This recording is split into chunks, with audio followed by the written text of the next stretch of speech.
Buenos días a todos. Hola, ¿cómo están? Buenas tardes. Ya falta poco, no se me desesperen, estamos muy cerca del final. Voy a pasar lista y ya, nos quedamos a un 16avo, no sé, tal vez es un 128avo de terminar la última exposición. Así que hacemos eso de la última exposición. Déjame ver si es el grupo que tal si estoy equivocándome. Estoy buscando a Oliver. Sí, es aquí. Díganme si es aquí, ¿verdad? Es correcto. Gracias. Y ya, empezamos con el nombre. Empiezo con Dios Castellanos. Pasa lista, déjame ver si está escrita. ¿Está mejor? Hola. Ay, ¿qué pasó? ¿Cuál es esta actitud?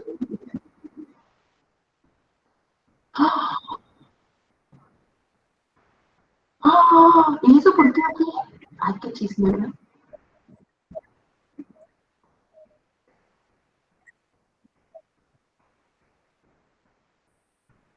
Ay, ya ni cuando yo comía tacos en Tacubaya, de 5 por 10 pesitos.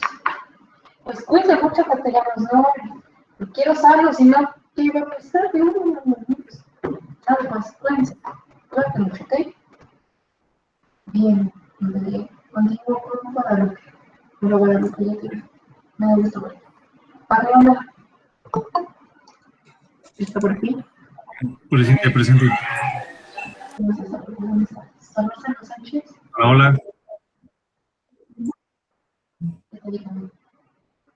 González Morales. Presente, profesora.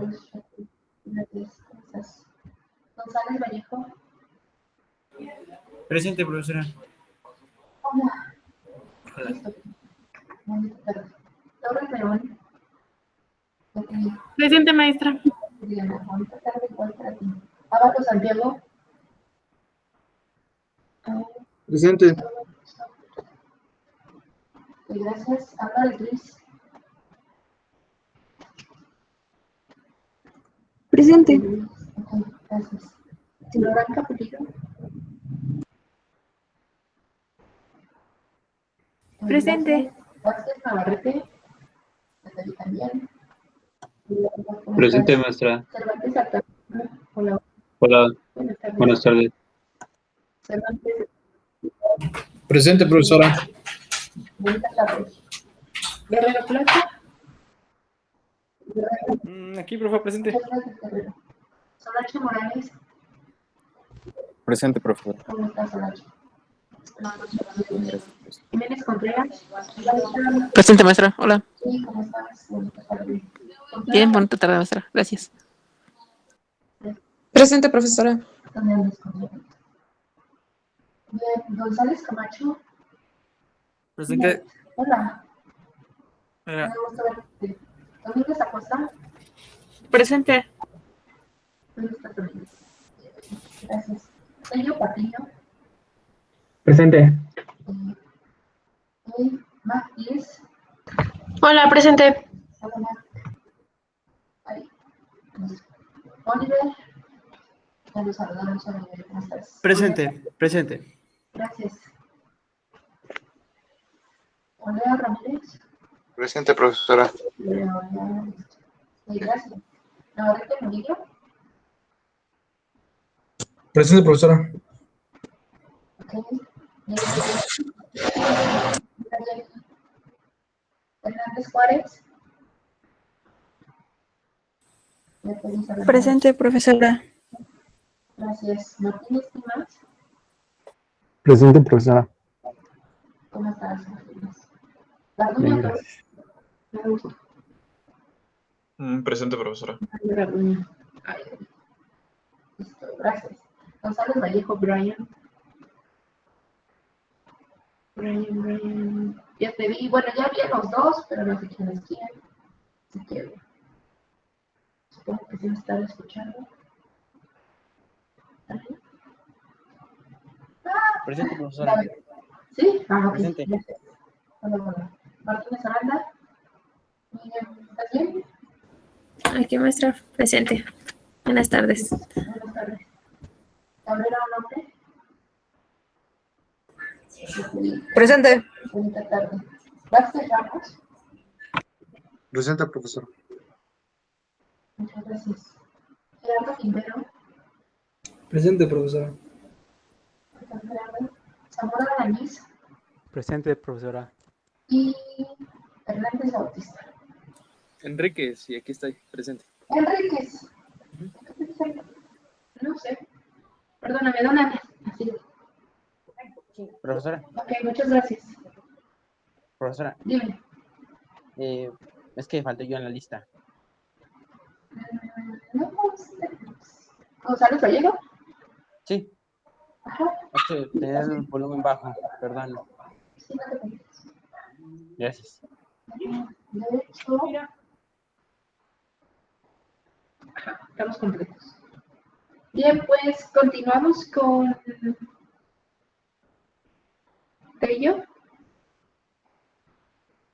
¿Estamos contigo? No, yo estaba Ay, exponiendo, ay, ay. profesora. Sí. De hecho, todavía nos falta García González, ¿no? García González, no. No, solo somos tres en ¿Ustedes el qué? equipo. Sí. Ok. Listo. Ok, entonces, continuamos.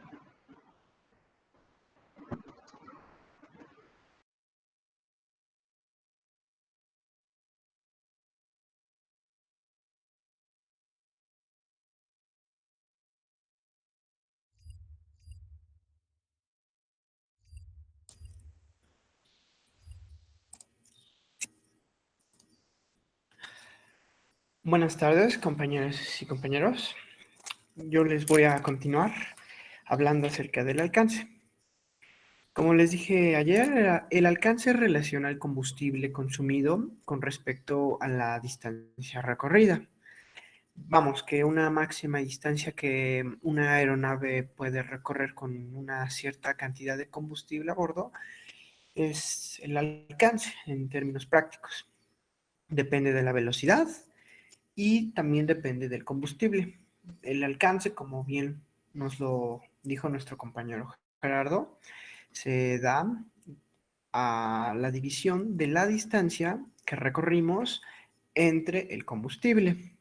También se puede utilizar este concepto para automóviles. Una aeronave que desarrolle una buena velocidad, una alta velocidad, con un bajo consumo de combustible, nos da un máximo alcance. Al contrario, una aeronave que nos brinde baja velocidad y un alto consumo de combustible nos dará un alcance reducido. Cuando hablamos de flujo de combustible, hablamos de consumo del mismo.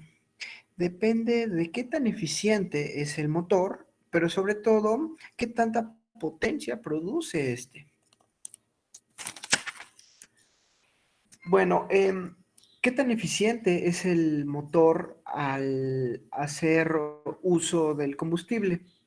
Em, pues, ¿qué tanto combustible necesita el motor para generar una cierta cantidad de potencia? Eso es lo importante en este tema.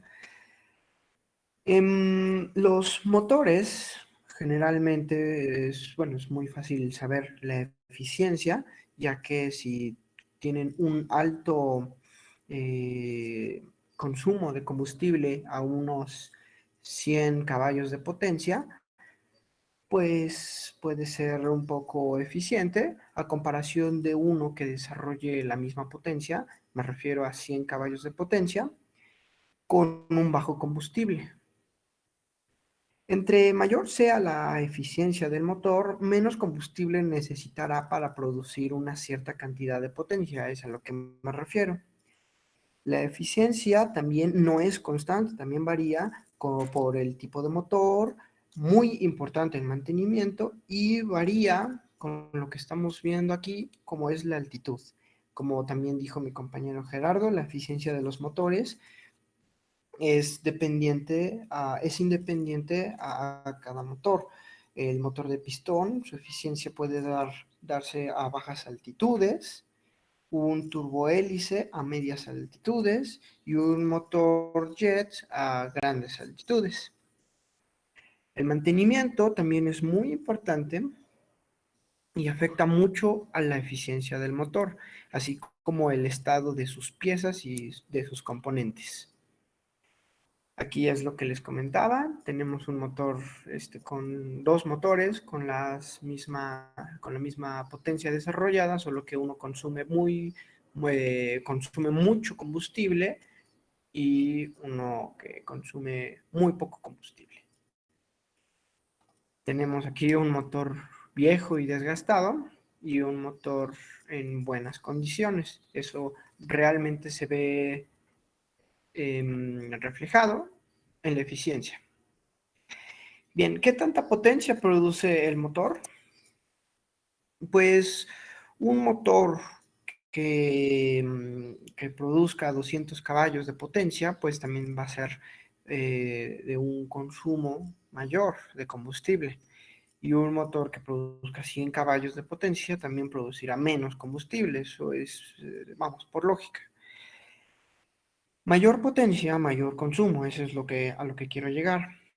Para lo cual se necesita ser cuidadosos con la potencia para minimizar el consumo, para lo cual se debe volar a velocidad mínima resistencia, a lo que me refiero con un mínimo empuje requerido, para evitar un mayor consumo innecesario. En esta gráfica se puede observar que tenemos resistencia-velocidad, donde tenemos una línea que representa la resistencia total. Bien, en la gráfica de a un lado, sí, tenemos digamos, una explicación donde nuestra velocidad se mueve. Tenemos un rectángulo donde tenemos grados de libertad donde podemos mover. La cuestión aquí es que en tanto más nos movamos, ya sea a la izquierda o a la derecha, vamos a tener una resistencia total mayor. Entonces, lo ideal sería volar a una resistencia mínima, como lo podemos ver en la gráfica de la izquierda. Pero si volamos a una mayor velocidad, como es la gráfica de la derecha, tenemos una alta resistencia, por lo que nos indica la línea negra, un alto consumo por lo mismo, ya que estamos efectuando más potencia, pero tenemos una alta velocidad. Si se vuela a la velocidad de menor resistencia, o sea, el caso contrario, si nos vamos para acá, se reduce el consumo de combustible, pero generamos una baja velocidad, lo que podría traducirse en un bajo consumo, pero también en pérdida de altitud. Se debe de encontrar un balance. Bien, aquí quiero, pues, digamos, dar unos datos específicos, unos datos técnicos de un Cessna 172R, el cual produce una potencia de 160 caballos de fuerza, o lo que viene siendo 120 kilowatts, a tan solo 2.400 revoluciones por minuto. Su velocidad crucero, que recordemos que no es la máxima, es de 122 kn o 226 kilómetros por hora. Vamos, su rango o su alcance es de más de 1 kilómetro con 45 minutos de reserva, con el 55% de potencia a 12.000 pies. El techo de servicio o como le llamamos anteriormente techo absoluto, es de 13.500 pies. Recordamos que el techo absoluto es donde no se puede ascender más. Esto debido a la estructura de nuestra aeronave o la potencia que puede desarrollar, que viene siendo 4.100 metros. Tiene una velocidad de ascenso de 3.66 metros entre segundo y pues tiene una carga de ala de 68.6 kilogramos entre metro cuadrado. En comparación, tenemos un avión muy utilizado en la Segunda Guerra Mundial y me refiero al Supermarine Spitfire de los británicos, donde generaba una potencia de 1.096 kilowatts, lo que viene siendo unos 1.400 caballos de potencia. Desarrollaba una velocidad máxima de 605 kilómetros por hora. Tiene un techo absoluto o techo de vuelo de 11.300 pies. Tiene un régimen de ascenso de 13.15 metros entre segundo. Tiene una carga alar de 100, un poco menos de 120 kilómetros entre metro cuadrado y desarrolla una potencia peso de 0.36 kilowatts entre kilogramo. Como podemos observar, el Supermarine Spitfire pues contaba con más elementos para producir más potencia, lo que se veía reflejado tanto en su velocidad como en su techo de vuelo. Bueno, pues aquí tenemos nuestra bibliografía y gracias por su atención.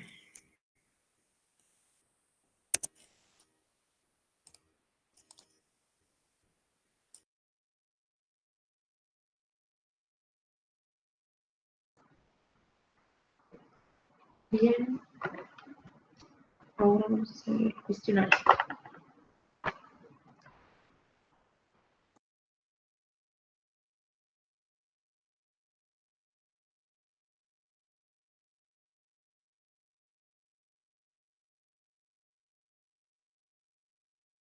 Permítame un minuto.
Ya se pueden ir uniendo al Kahoot.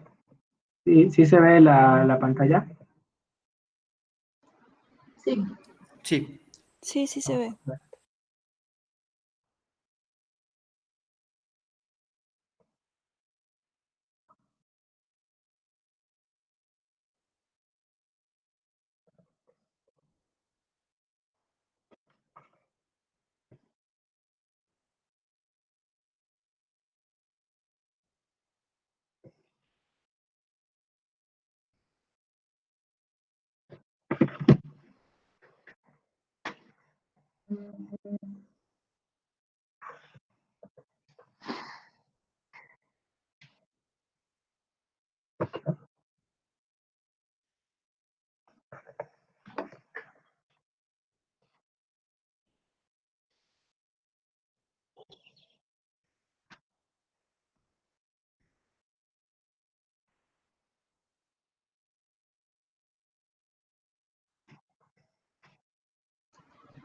yo creo que con esos 26. Va, entonces vamos a iniciar ya. 1, 2, 3.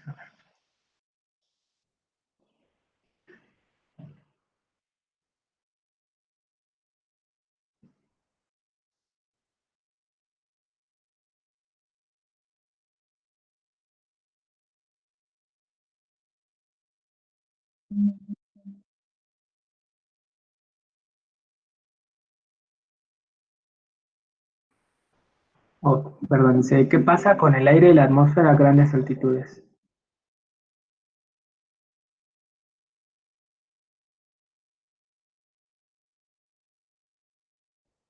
Y la respuesta correcta es menor densidad de aire, menor temperatura y menor presión atmosférica.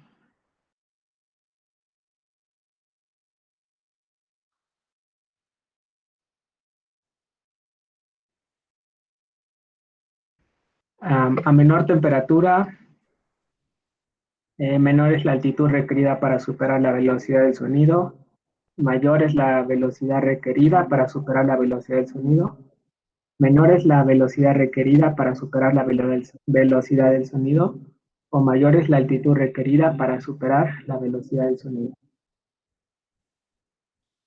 Ok, bien.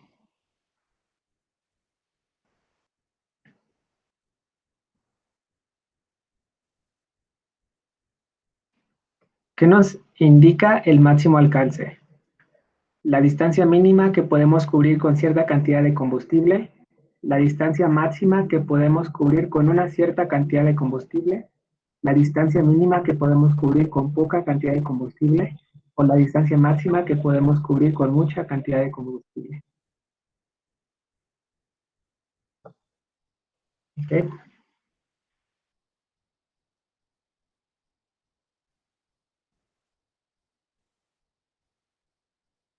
En este punto se encuentra la mayor distancia que se puede recorrer por unidad de combustible. Máximo alcance, número de Mach crítico, altitud óptima o altitud máxima de operación.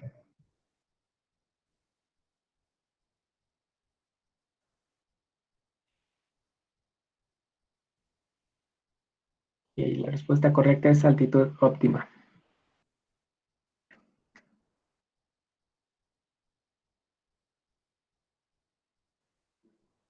¿Verdadero o falso? Con un menor peso tendremos una altitud óptima menor.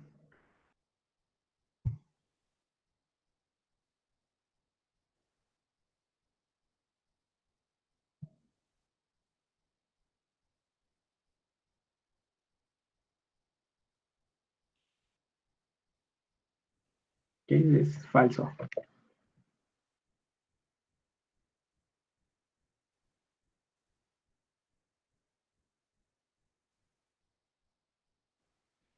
¿A qué altitudes se desempeña mejor una aeronave turbohélice? Altitudes medias, a nivel de mar, altitudes bajas o altitudes muy elevadas.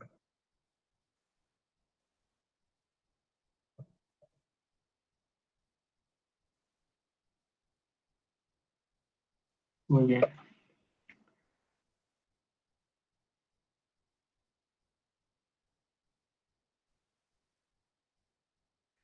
¿Cuál es la fórmula para calcular el galonaje? Galones entre millas náuticas, metros sobre galones, millas náuticas sobre galones o galones sobre millas náuticas.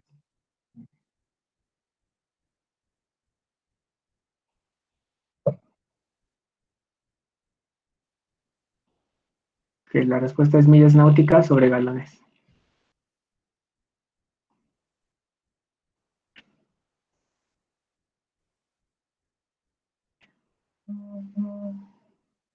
¿A qué altitud vuelan por lo general los aviones turbojet?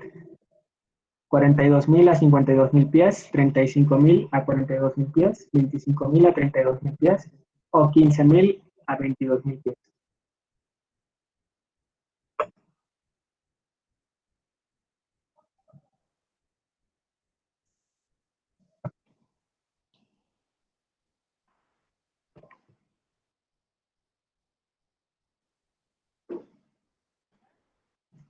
¿De qué variables depende la potencia de un motor alternativo de explosión? Del galonaje, de la altitud óptima, de las MAP o de las RPM.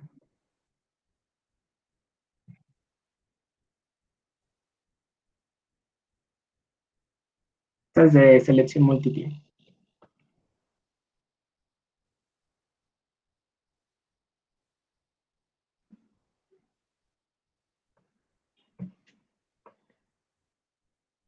En los motores a pistón, a mayor altitud tendremos menor densidad, mayor TAS y menor eficiencia del motor de pistón, menor densidad, mayor TAS y mayor eficiencia del motor de pistón, menor densidad, menor TAS y menor eficiencia del motor de pistón, mayor densidad, mayor TAS y mayor eficiencia del motor de pistón. Estaba complicado esta.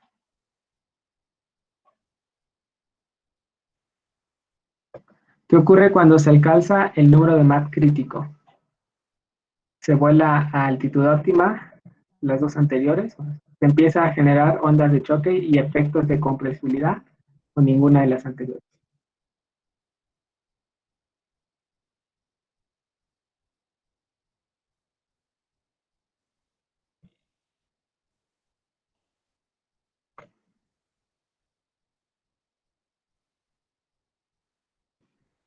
¿De qué valores depende el rendimiento global? Rendimiento de admisión, rendimiento de propulsión, rendimiento térmico de motor o rendimiento de compresión.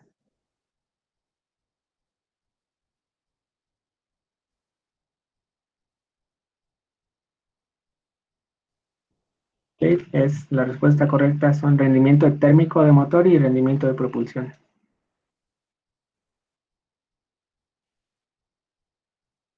¿Verdadero o falso? En un motor no turboalimentado, mientras el avión asciende, la Mach va disminuyendo.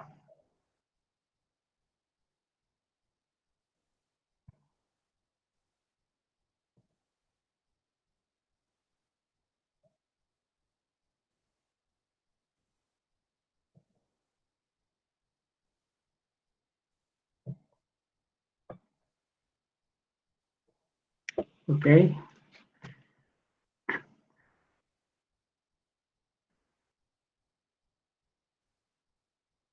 ¿Cuáles son las ventajas de la altura? El aire se hace menos denso, menor resistencia al avance, aumento de la presión dinámica, mejora la expansión de los gases.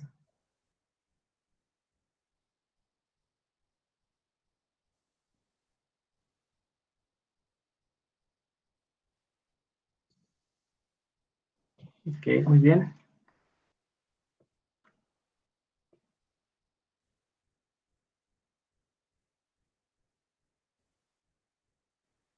¿Verdadero o falso? Si volamos a una altitud y velocidad constante, la resistencia al empuje son iguales. Eso está fácil, ¿no?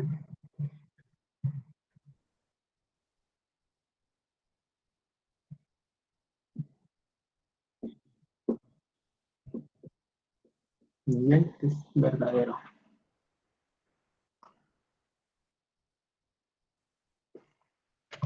Ok, ¿cómo podemos calcular la capacidad que tiene una aeronave para ganar altura?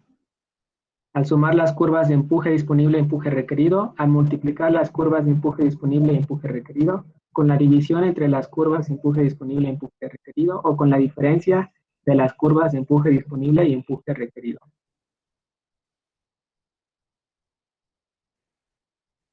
Muy bien.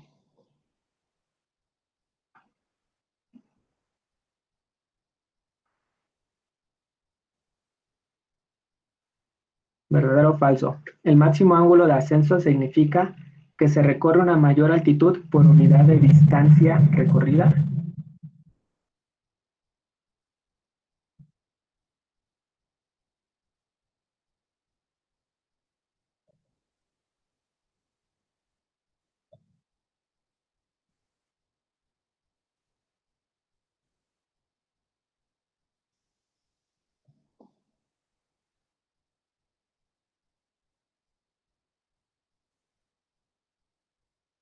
¿Cuáles son los inconvenientes de la altura?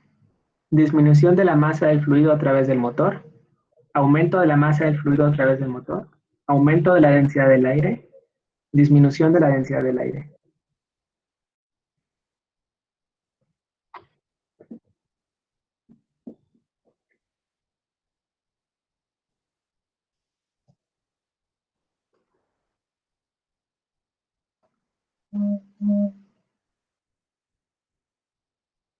¿Verdadero o falso? La máxima velocidad ascensional significa que se consigue Mayor altitud en la unidad de tiempo.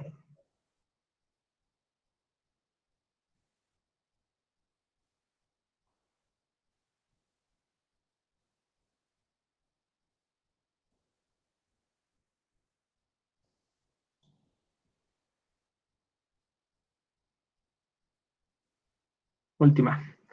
¿Cuál es la función del sensor MAP o sensor de presión absoluta del múltiple? Medir la presión atmosférica, medir la temperatura del aire de admisión, medir el peso de la mezcla combustible-aire que se introduce en los cilindros o medir las RPM.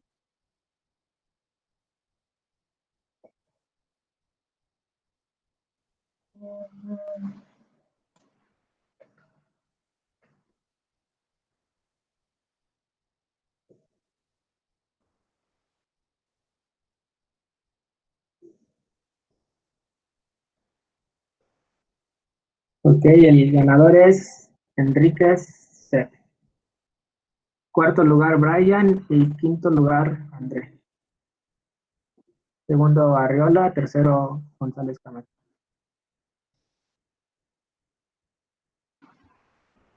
Ok, André es... Soy profesor. ¿Teléfono Sánchez? Sí, profesora. Ok. Brian González Vallejo. Sí.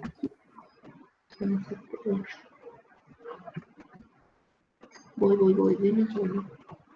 González Camacho. González Camacho A y González Camacho. Voy.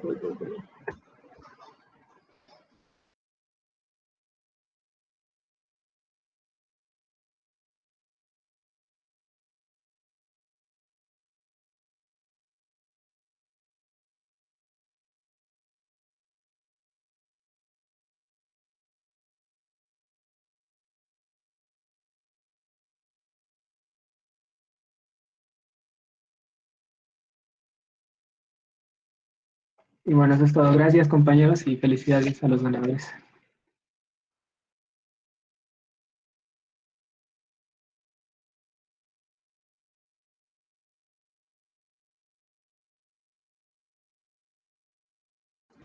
Listo, pues ya tengo la última locura. Vamos a anotar. Anótense. Arreola, Cabrera Onofre, Cervantes Altamirano, Díaz Castellanos, Garduño, González Camacho, González Morales, González Vallejo, bueno, los dos González Vallejo, Enríquez Bautista y Martínez Dimas.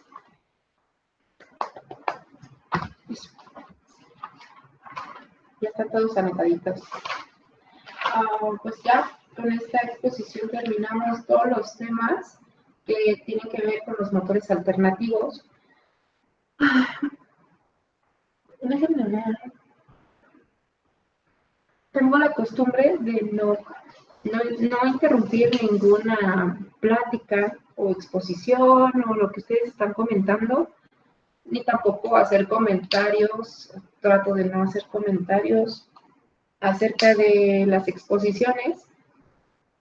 Hubo algunas que estuvieron muy bien. De hecho, tengo todas mis notas, pero algunas que faltó, creo que investigación, también trabajo, compromiso. Y bueno, pues de todo hay en la viña del Señor. Yo solo me gustaría que tomaran esta experiencia. Sé que no es tan fácil exponer, pero creo que es más fácil hacerlo que es cuando están todos presentes. No sé, yo creo que cada quien tiene su estilo, pero no importa si estamos enfrente de nuestro público o estamos a larga distancia. Lo importante es que estemos seguros. Muchos de ustedes leyeron casi todo el tiempo sus notas o su investigación, o tal vez ni siquiera fue unas notas, un resumen o un acordeón, fue todo un texto completo. Y algunos pues solo leían y ya, no explicaban. Hubo muchos que explicaron, que trataban de poner sus ejemplos y que bueno, eso me dice mucho de su capacidad de análisis y de aprendizaje que se llevan. Espero, todos los temas son muy importantes, pero con este de potencia en altitud o gráficas de potencia en altitud, como que nos da una visión de cuáles son todos los parámetros que se tienen que cuidar para un motor y que nos remonta, porque estos temas pues sí son importantes, pero normalmente cuando nosotros en un avión, digamos, actual, ya no nos dan datos así en tablas o en gráficas, nos entregan una app, nos dan un iPad, y ahí ya está todo fríamente programado y calculado, ya no existen atrás toda la biblioteca que cargaban los aviones, donde los ingenieros de vuelo hacían todos estos cálculos, ya pues cambió de estar en un libro o manual a algo en calculadoras, que ya estaban también programadas y fríamente, pues con algunos datos que tenías que meter. Ahora, pues nada más pones los parámetros iniciales y todo está listo. Creo que el trabajo ingenieril ya lo hicieron los programadores.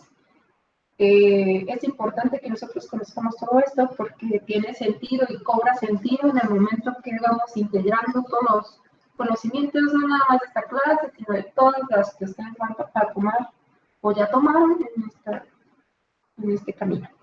Así que muchas felicidades a todos, agradezco mucho su tiempo y pues ya, los que tuvieron sus puntos, pues no van a entregar su trabajo de su trabajo final, solamente van a hacer su video y todos los demás, hay varios, muchos, que tienen también un cierto puntaje y eso lo voy a tomar en cuenta, pero para el final, ¿ok? Pero no crean que no lo estoy aquí considerando. Bien, ¿alguien tiene algún comentario, duda, pregunta, aclaración, sugerencia, lo que sea? ¿No? Bien. ¿Están dormidas? No, yo tengo una pregunta. De la parte de motores de combustión interna, ¿hasta qué punto vamos a llegar ya completo para el trabajo escrito y para el video? ¿De interna? ¿De alternativo? No, perdón, de... ¿De los de turbina de gas? Sí, eso, perdón, de turbina de gas. Ah, pues, espérame, déjame ver si les puse a ustedes. Espérame. No sé si lo puse aquí en nuestra clase. Ajá, aquí dice trabajo final. Y... Oye, creo que ya no sé. Ah, sí, y todavía se ve. Ay, qué bueno que me acordé. He intentado subir los libros, pero como ya no tengo espacio en mi drive, pues obviamente ya no me deja subir nada.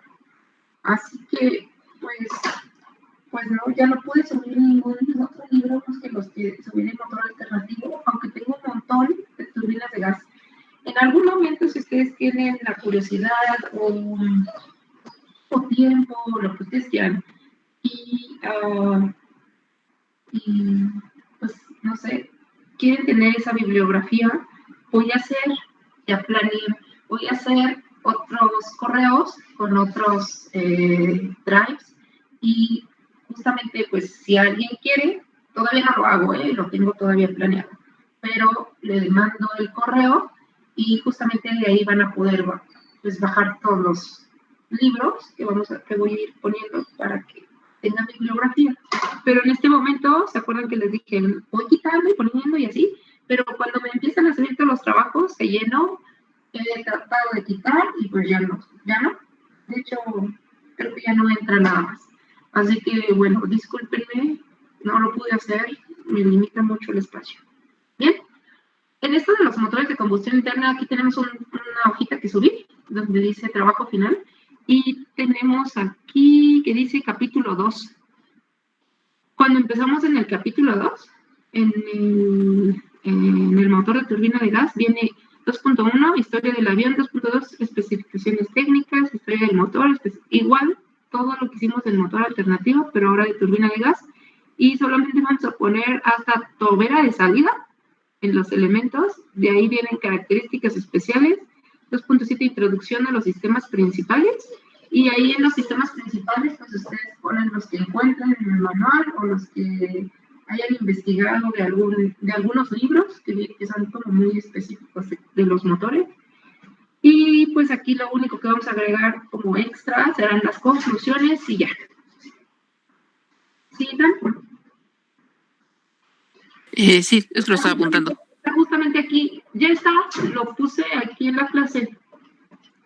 No me acuerdo qué fecha, 1 de marzo. Bájate por ahí y ahí debe andar. Bien. Si no nadie más, entonces voy a comenzar. Denme un segundo.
Ahora sí.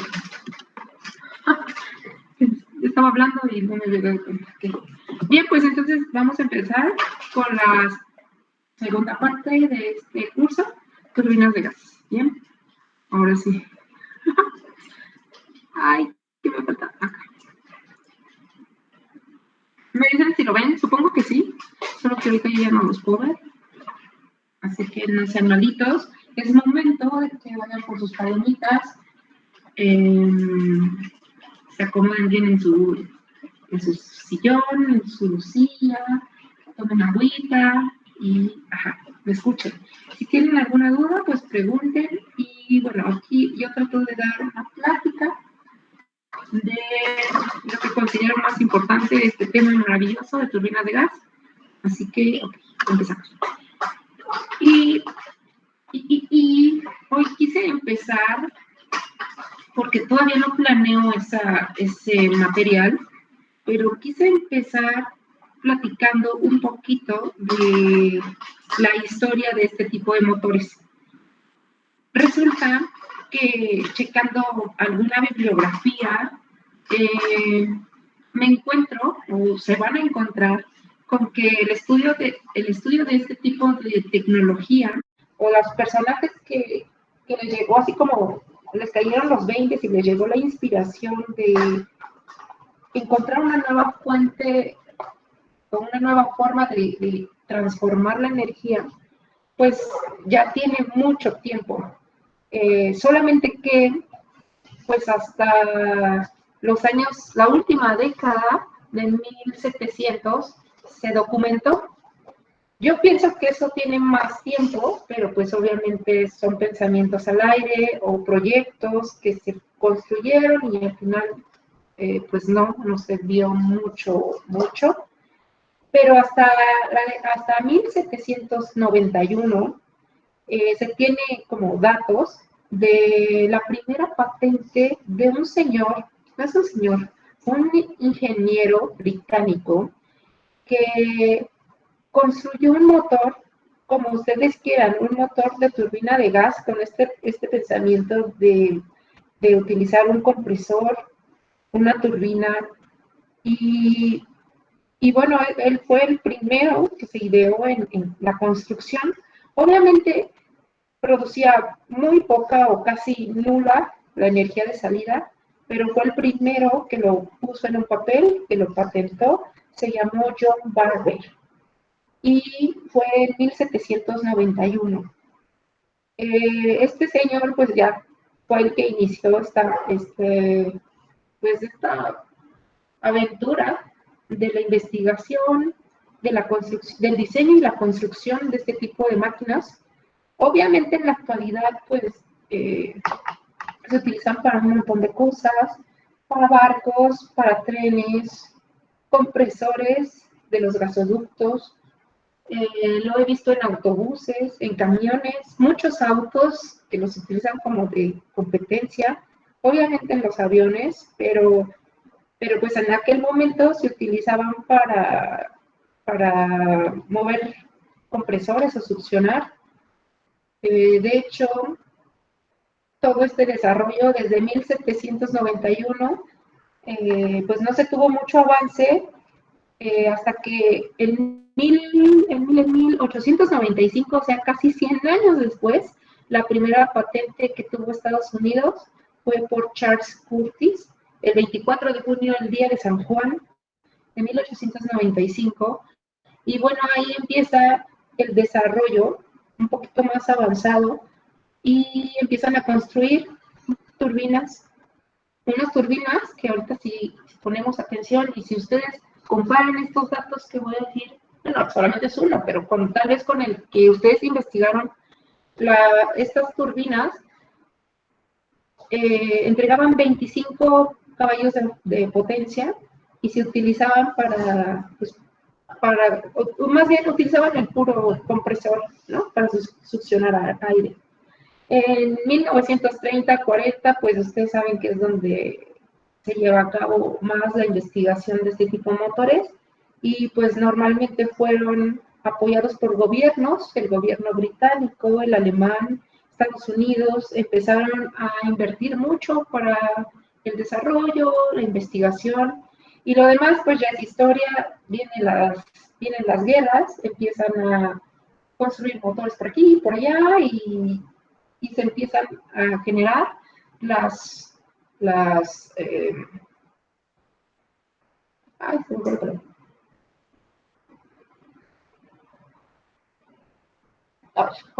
patentes, pasa el tiempo, avanza la tecnología y bueno, hoy vamos a platicar de este tipo de turbinas. Antes de empezar, algo de lo que nos dijo Tello, ¿qué más? Espérenme. Tello, Oliver y Gerardo. Ellos nos empezaron a hablar de la potencia en la altitud y bueno, cuando hablamos de turbinas de gas, empezamos a preguntarnos pues cómo son, cómo se clasifican y esto tiene que ver con los diferentes tipos de turbinas que hay. Se construyen de acuerdo a los requerimientos y necesidades del cliente o las misiones que se vayan a llevar a cabo. Por ejemplo, si son para uso civil, primero, para uso militar, si van a ser para trasladar personas, carga, si son de ataque, defensa, reconocimiento, si son deportivos, si son de vigilancia, rescate, no sé, vuelos privados, comerciales. Ahora que viene este boom de los rocket engine, que ya van a ser, pues, comerciales, pues ya entramos en otra etapa, pero bueno, todo esto tiene que ver con las necesidades que va a pedir el cliente de acuerdo a lo que va a llevar nuestro motor. Tiene que ver también de acuerdo o va a estar calculado de acuerdo a su envolvente de vuelo, sus rendimientos, sus capacidades del avión, para cuál van a ser diseñados, por ejemplo, la velocidad, la altitud, el alcance máximo, el combustible, bueno, el consumo de combustible, las distancias de despegue, todo, aterrizaje, peso, carga, bla, bla, bla, bla, bla. Así que aquí tenemos una imagen en donde se grafica, bueno, no sé si alcanzan a ver, esta línea está medio chueca, la velocidad y la altitud, y ahí vemos, pues como muy a grandes rasgos, algunos aviones para diferentes misiones y cuáles son esa clase de motores o esa clasificación de los motores para esa misión. Al rato, más adelante, platicamos por qué es así, pues resulta que son más eficientes solamente a esa altitud, a esas velocidades y ya.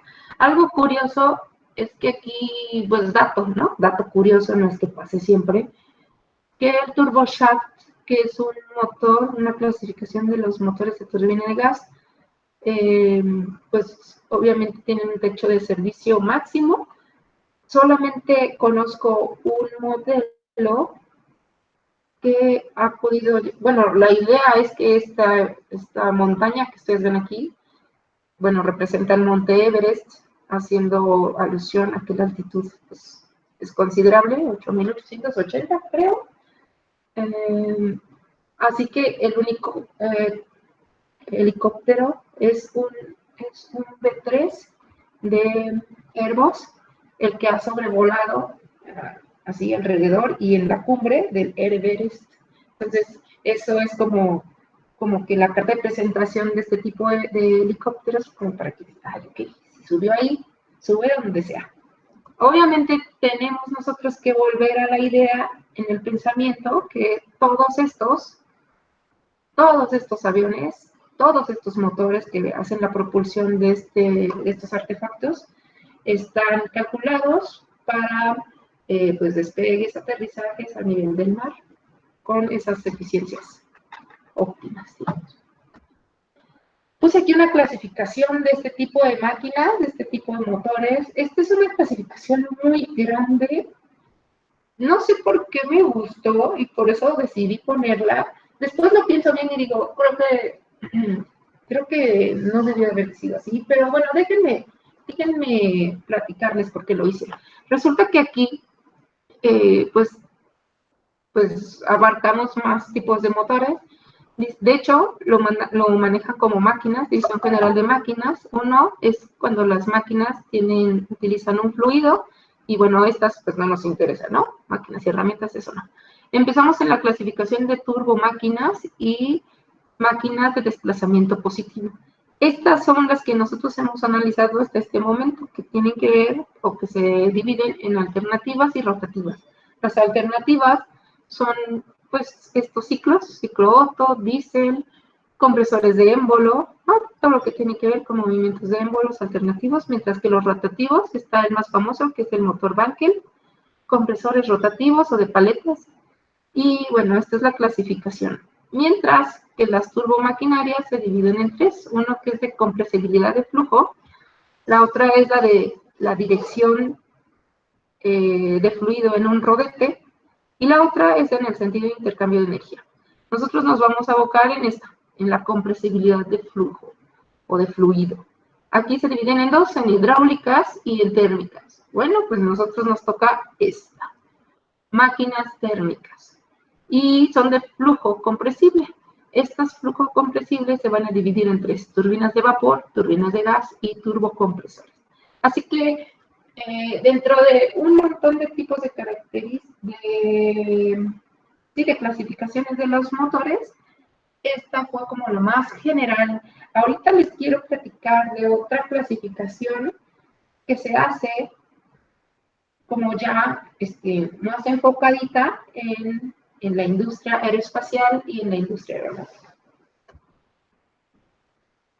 Quiero platicarles entonces de esto que les estaba diciendo de la clasificación de las turbinas de gas y cómo es que las vamos a ubicar nosotros en el estudio. Estos sistemas de propulsión normalmente ustedes ya lo saben de sus clases de termo. En una máquina térmica normalmente necesitamos aire y combustible para que se genere aquí una mezcla y obviamente toda la reacción de esta explosión o esta quema de combustible se va a convertir en un cierto tipo de energía. Normalmente en estos motores pues va a ser energía cinética o energía mecánica. Los dos tipos que existen para la clasificación de estos motores es la de propulsión directa y propulsión indirecta. Propulsión de reacción directa son los motores que gracias a esta mezcla de aire y combustible, toda la energía que van a producir va a estar dada o va a estar convertida en energía cinética. Esta energía cinética al final la vamos a medir en una cantidad de empuje. ¿Ok? Este es el caso para algunos motores como son los rockets o los ramjet. Ahorita vamos a platicar de cada uno, ¿ok? Pero sí que quede claro que son de reacción directa. O sea que casi el 100% de todo lo que se produce aquí se utiliza para empujar este motor. La siguiente clasificación que está también dentro de esta parte de la propulsión de reacción directa es esta, que el 50% se utiliza para convertirla en energía cinética y el otro 50% para mover componentes mecánicos. Y ese tipo de característica de este motor lo utilizan los turbojets. Necesitamos mover partes mecánicas aquí. ¿Cuáles partes mecánicas? Ahorita les platico cuáles son, pero aquí vamos a tener un cierto empuje y una cierta potencia en la flecha. Una cosa es el empuje, que va a estar dada toda completa por energía cinética, y otra cosa es potencia. La potencia va a ser entregada a una flecha y esa flecha va a mover componentes mecánicos, ¿ok? Bien. Hablemos ahora de la propulsión de reacción indirecta. Esta propulsión se dice que todo lo que va a ser quemado aquí se va a convertir en su gran mayoría en energía mecánica. Esta energía mecánica va a ser la que vamos a utilizar para mover flechas y esto me va a generar una cierta potencia, mientras que vamos a tener una pequeña cantidad de energía cinética, de hecho se le llama residual, una energía cinética que generalmente no se utiliza para el empuje o como que no es tan importante, así que muchos diseñadores tratan de que sea lo más pequeño que se pueda en esa conversión de energía cinética, porque en realidad no se ocupa tanto. Estos motores, normalmente son los turboshaft o los turboprop. Bien, hasta aquí tienen dudas. ¿Y hay alguna duda? No, profesor. Bien, Yo sí, maestra. dime. En los turboshaft y los turboprop, ¿esos en qué aviones se ocupan? Ajá. ¿O dónde se ocupan? Ahorita, tranquilo. Ah, bien. Todo esto te lo voy a platicar, pero ajá. Guárdala ahí, ponla. ¿Quién eres, Arreola? No sé. Sí, Arreola. ¿Quién? Arreola. Arreola. Sí, ya me sé tu voz. Ajá, ahorita que llegue ahí, ya te digo, mira, Arreola. Vamos a hablar de cada uno de ellos. Este turboshaft y turboprop, ahorita te digo en dónde se utiliza este, ¿va? Ok. Sí, maestra. Gracias. Va. Bueno, todavía estamos en el proceso de calentamiento del tema. Necesito platicarles de estos elementos, bueno, de este dibujo.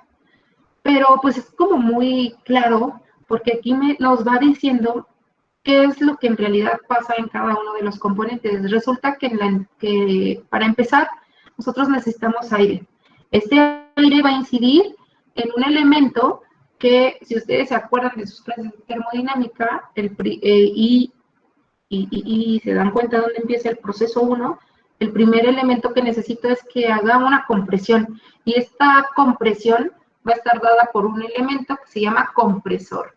El compresor lo que hace es comprimir el aire y aumentar la presión. Este compresor, si ustedes se dan cuenta, está unido mediante una flecha a otro elemento. Este elemento se llama turbina. Esta turbina pues va a tener ahí su chamba, pero lo importante que ustedes vean aquí es que este compresor y la turbina van juntas, van unidas por una flecha, por un eje, o sea, se mueve uno, se mueve el otro, ¿ok? Bien, en medio de estos dos elementos tenemos otra característica que tiene que ser este motor. Una vez que se llegó a la compresión, va a haber una combustión.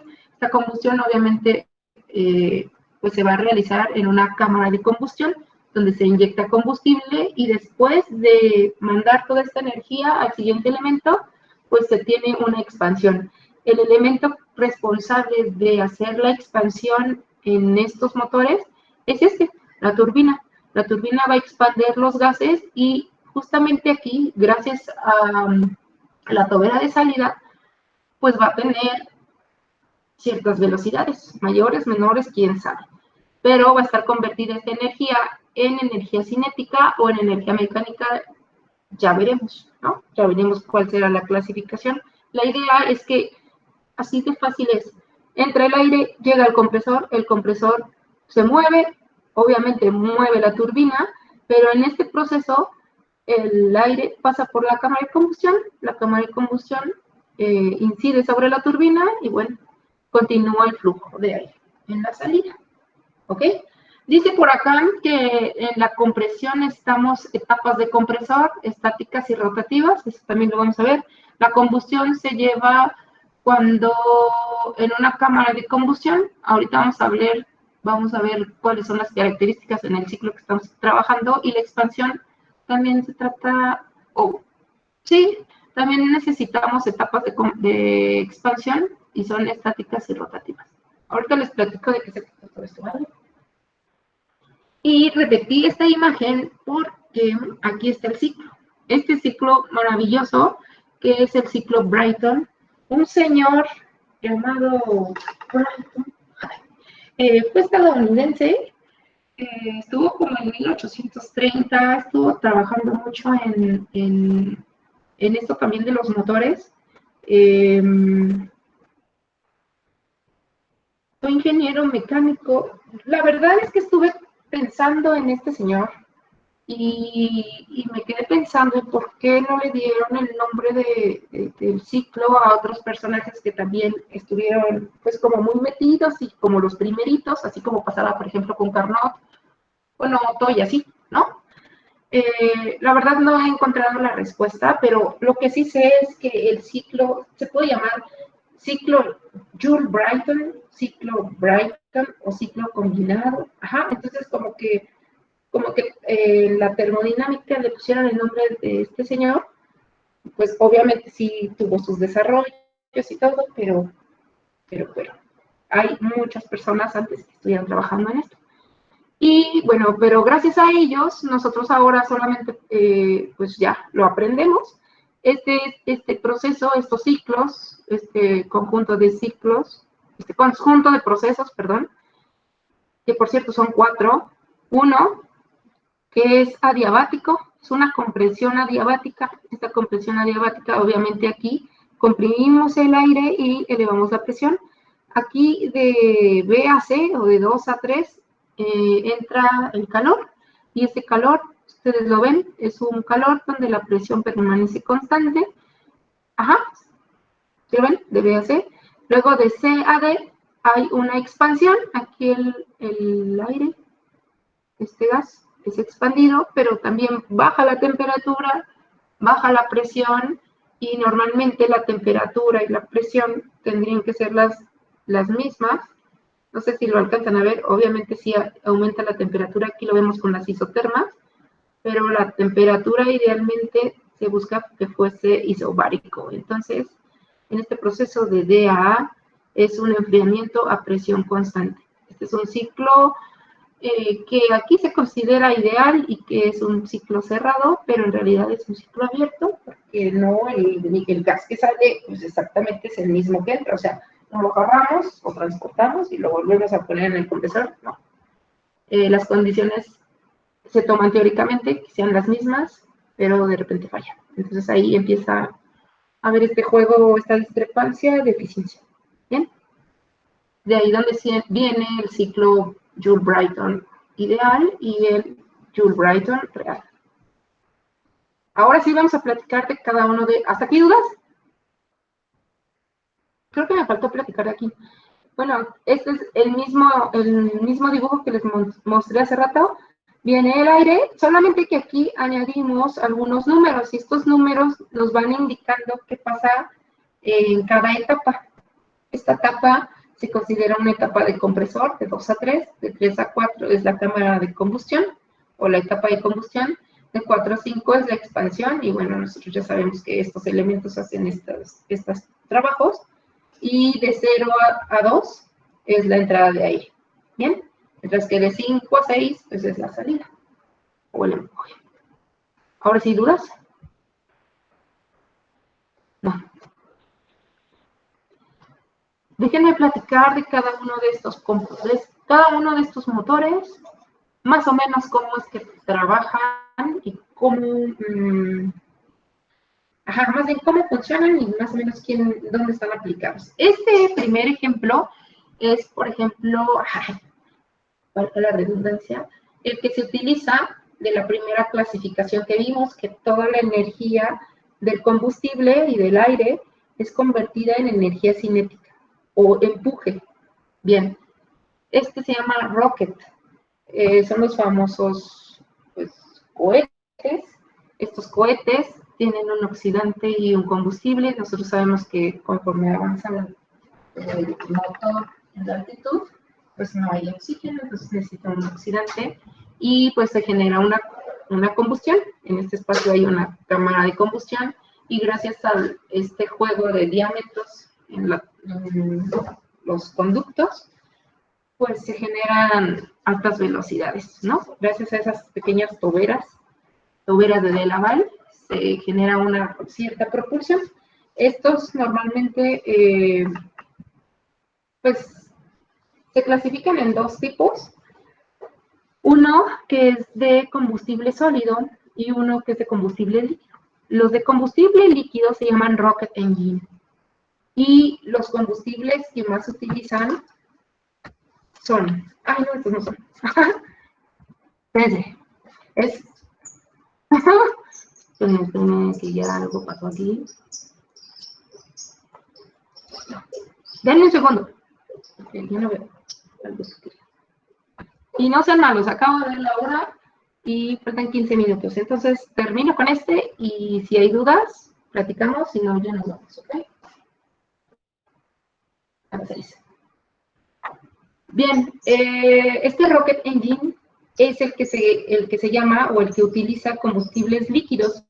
Este combustible líquido normalmente usan hidrógeno y oxígeno líquido y ya, lo inyectan en la cámara de combustión y estos motores, digamos que son más eficientes, más seguros. Ahorita les platico de algunas características en comparación a los otros, a los de combustible sólido, pero consisten de algunos sistemas que les ayudan a funcionar.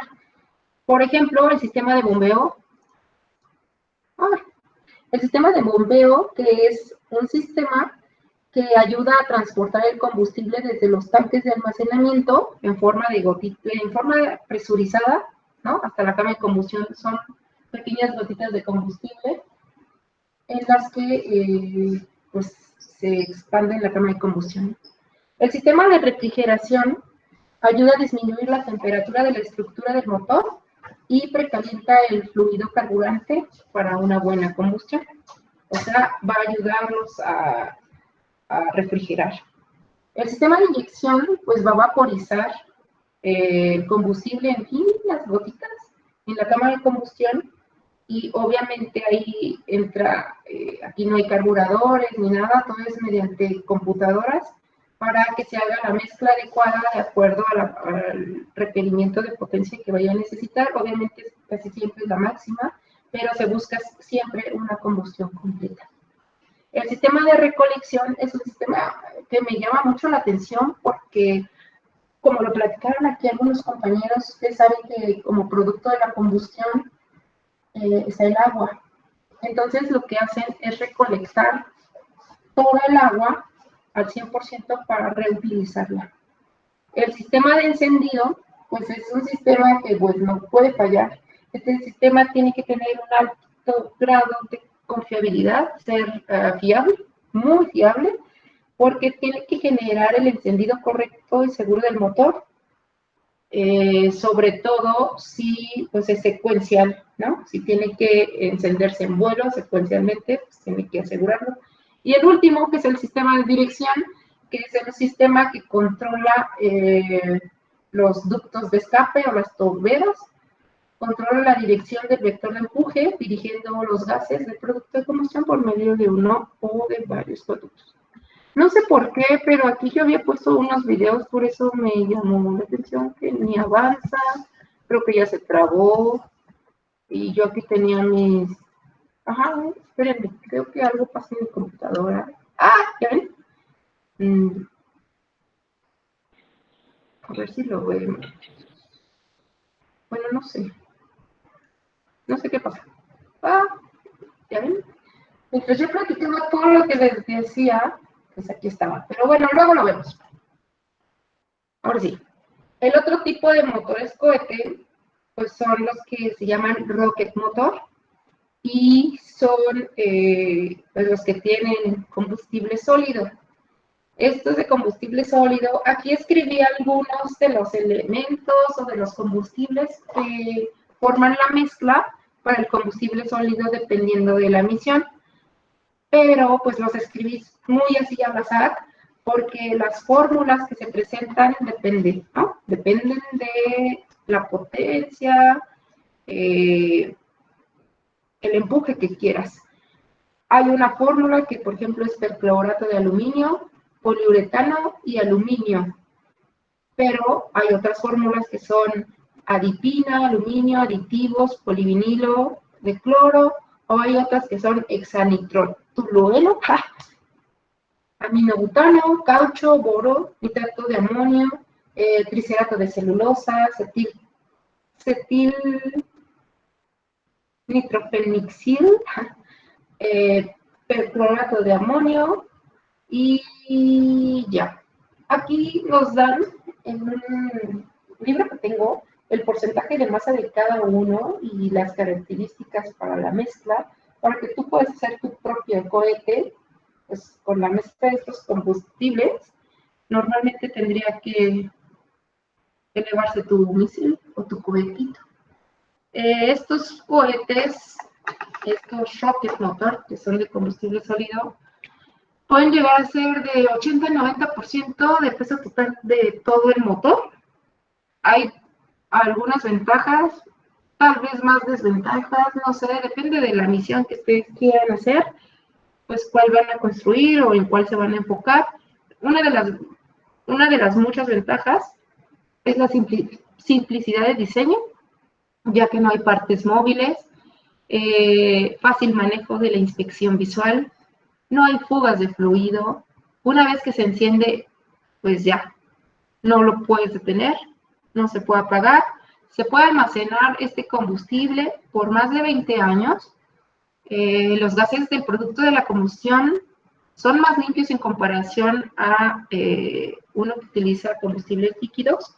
Los vehículos pueden llegar a ser pues más caseros, más pequeños y se pueden construir en serie. Mientras que algunas de sus desventajas de este tipo de misiles, de este tipo de cohetes, es una falla, por pequeñita que sea, algo que no hayan calculado bien, pues ya no hay marcha atrás, pues explota y se pierde todo. Los cambios climáticos del ambiente reducen la vida de almacenamiento, o sea que si no están en algún lugar por condiciones pues, atmosféricas determinadas, pues reducen la vida, ¿no?, de estas mezclas. Se requiere un sistema de ignición por cada etapa. El empuje que genera no se puede modificar en vuelo, normalmente es constante. Se requiere de aislantes térmicos, como estos no tienen sistemas, aquí se requieren de aislantes térmicos para no dañar la estructura y pues que no se caliente demasiado. No se pueden generar pruebas de prevuelo, normalmente una vez que lo enciendes así, ya, que haga su misión, pues no se puede hacer, no se recupera nada. Y si los materiales son caseros para el vehículo, pues ya también, como lo dije hace ratito, ya nada se puede recuperar como para reciclar o algo así. Dentro de estos motores, déjenme ver si puedo mientras que platico. Ustedes vayan viendo esto. En estos motores, digamos que su cámara de combustión, la ignición de combustible se va a iniciar de forma electrónica, como lo platicaron hace ratito, en una ventaja, más bien en una ventaja, pero la parte de la cámara de combustión es como de este estilo. Bueno, depende, ¿no? Depende aquí cada una de estas cámaras te da pues las características de empuje y del tiempo de duración que pueden estar en vuelo. Dependiendo de esta cámara y de la forma en cómo se va encendiendo, pues va haciendo la eficiencia y el empuje de este motor. Esto que está acá se llaman almas y se hacen con el objetivo de que la combustión sea lo más uniforme que se pueda y que sea completa. Pues para que se queme todo el combustible y no haya pequeños rastros, sí, ahí que quede combustible y luego vaya a haber algún problema.